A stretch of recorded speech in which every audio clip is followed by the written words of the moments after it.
I'm going to go on a rant, and I hope that you are here to ride this rant with me. Why in the are Civics $35,000? I just want to know, what was the reason? What was the reason? I just explained the reason. What was the reason, bitch? Okay, maybe it's a little fake outrage. Maybe it's just me getting off my every other day Honda frustrations, because I just always want them to win. If I had a team, Honda and Acura would be one of the teams, BMW would be another team. There's a few other companies that I would be like, yeah, I'm team Ford as well. So there's a few automotive teams I'm with. But despite me being for those teams, I do not remember Civics being $35,000. Now, just because I don't remember them being $35,000 doesn't mean that they haven't been. And doing some homework, doing some research, Civics have become the new Accord. And that's not necessarily a bad thing, but I believe it's conflicting with a lot of our brand perception and how we think Civics are supposed to be versus what they are. What's up, guys? My name is Chris, and welcome to The Breakdown, where we talk about everything cars, news, and reviews. If you're new to the channel, welcome. If you're not, welcome back. But the thing is that Hondas have always been affordable, but they've not necessarily been cheap. They've always been within price of what we used to see back in the early 1980s, 1990s going forward. But at some point or another, the Civic became the Accord, and the Accord became, if you will, the closest you could get to an Acura without the badge. And there's not a problem with that, but I think people are starting to feel the stretch of Honda Civics and how they used to be something that people thought of as a barrier to entry and is now becoming more of a premium barrier to entry. And in this video, we'll be talking about that. But more importantly, I'll be going on a rant about why they're so expensive. So with that being said, stick around and stay tuned, because you are now watching The Breakdown.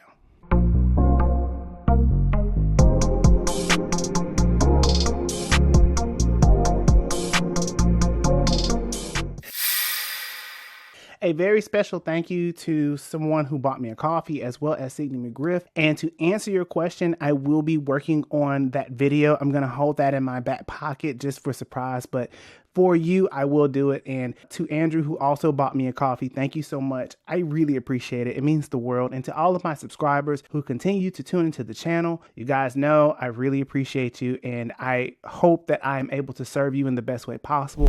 And with that being said, let's get into the video. So Honda Civics have always been the go-to if you were someone looking for something cheap, affordable, and relatively inexpensive for the sake of just getting something that gets you from point A to point B. But as of the last 10 years, Honda Civics have gotten effing expensive. Now, that doesn't go without inflation. Y'all know I'm gonna whip out that calculator at some point or another. But taking it back as early 1990s, it used to be that you could get an affordable Civic, even with the DX trim, starting from the early 90s to midpoint 90s. The Civic DX trim was like bare basement. You could pretty much get 4 wheels, a steering wheel, some roll-up windows, and you could get a manual transmission, especially if you got the hatchback. It was affordable. But today, not so much. The Honda Civic Touring Hybrid goes upwards of $35,000. And I was really curious to know, when did they get so freaking expensive? Now, if you have no idea about Honda Civics, they're the entryway into Honda, especially back in the 70s when they entered the United States officially. They started out back in 1959 incorporated, but their first few products didn't really hit the States until the late 60s, early 70s.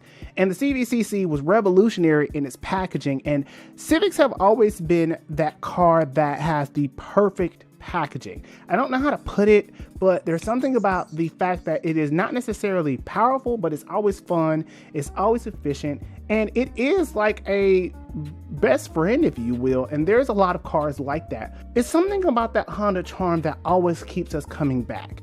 And a lot of people who have Hondas usually without fail come back, and eventually they outgrow the Civic and evolve into the Accord. Now, the Civic has many different trims, from the old DX that is no longer available, which was basically the way that you got into the brand, all the way up until the touring trim now, which is kind of their top tier, end all be all. You are going to pay for this. They actually are getting rid of the EXL trim for the upcoming year, and we're now just going to go from LX to Sport, Sport Hybrid, and for hybrid touring. And the consolidation of trims has been because they have been struggling to make a decent amount of volume with profits, so much so that they've even reduced production.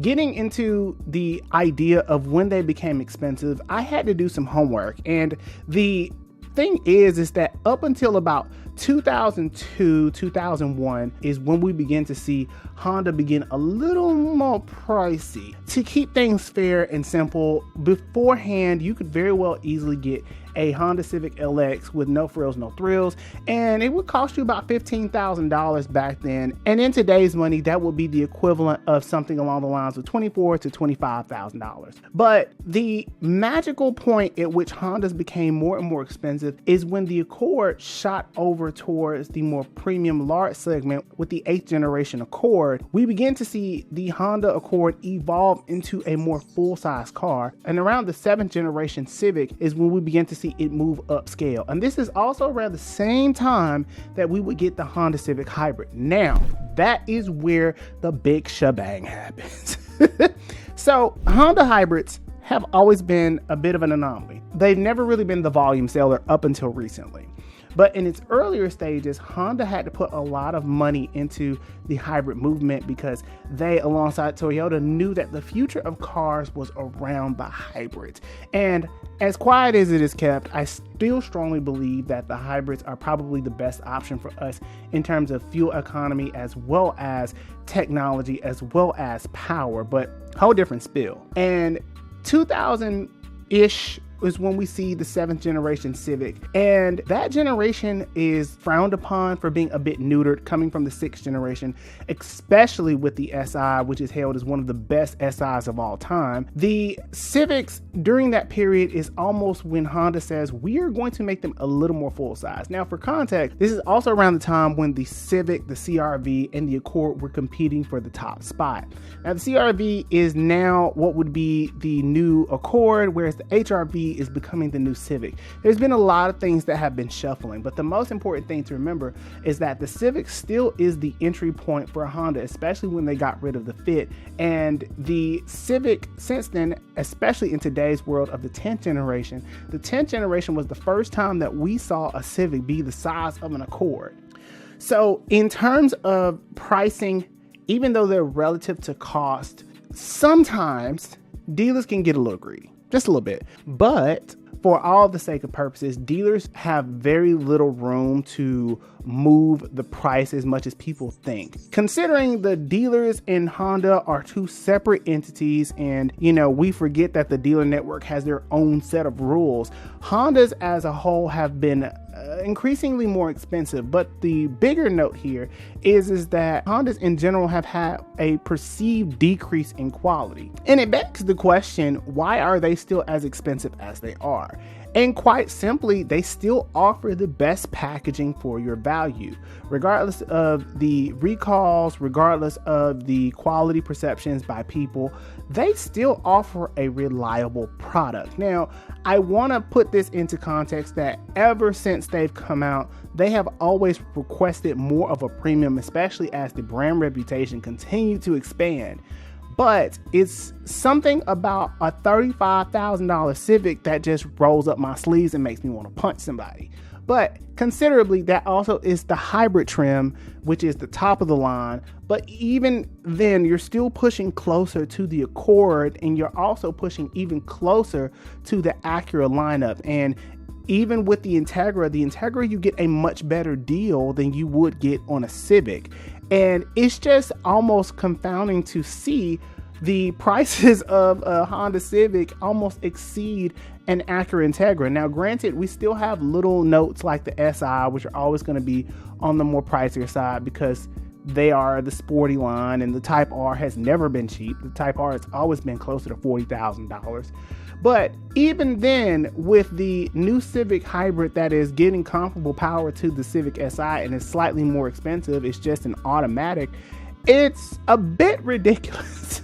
As much as I love Hondas, I do see a problem with the affordability, and I still don't know if the Accord's going to make it in terms of its presence, because as we all know, with many of the other cars that have been out there, if you don't buy it, it will go bye-bye.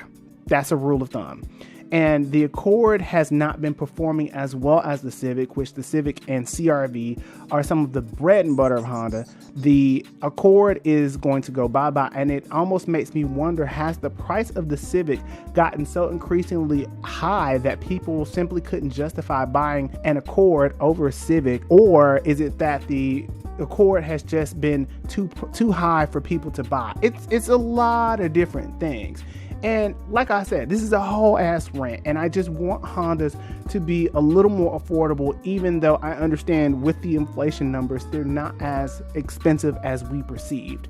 But the bigger thing here is that as long as the cars continue to increase in price, we're going to reach a point where people are no longer going to be able to afford these cars. But with that being said, you guys let me know how you feel about $35,000 Civics, and ultimately, what are we gonna do? Because I'm a bit out of solutions at this point. With that being said, until the next video, I will see you guys later.